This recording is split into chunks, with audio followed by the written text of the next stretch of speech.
Welcome! Today we're going to learn how to connect your Brother machine to a mobile device using a wireless network. This video will cover multiple models and operating systems. Even though your machine may not match the model on the screen, the overall process will be the same. You will need to gather some information about your wireless network in order to connect your machine. You will need to know the SSID or network name of your router or access point. And you'll need to know your network key or password. The default settings for your router or access point can be found on the equipment label. If your SSID or network key contains both uppercase and lowercase letters, be sure to record them, as both of these credentials are case sensitive.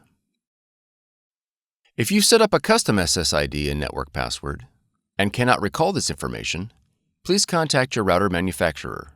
Setup cannot be accomplished without this information. Begin by pressing the settings icon on the touchscreen. Then select the network option. Select WLAN. Select Find Wi-Fi Network.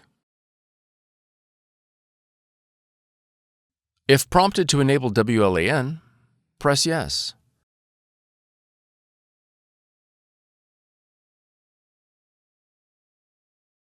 Select your SSID or network name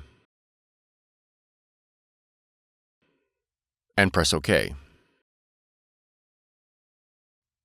Enter your network key using the touchscreen.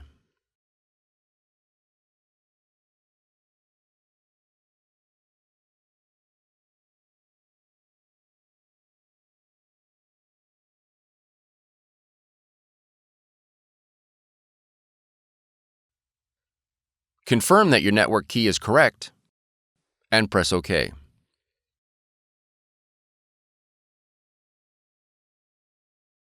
Once the wireless connection is made, press OK. After the connection process is finished, you'll need to go to either the App Store or the Play Store and download the Brother Mobile Connect application in order to print and access other features of your machine from your mobile device. Press Add a Machine on the app, then select Add your machine to the app to select your model. You are ready to print and scan with Brother Mobile Connect. For more tutorials, FAQs, and videos, visit us at www.brother-usa.com. If you found this video helpful, be sure to subscribe. Thank you for choosing Brother.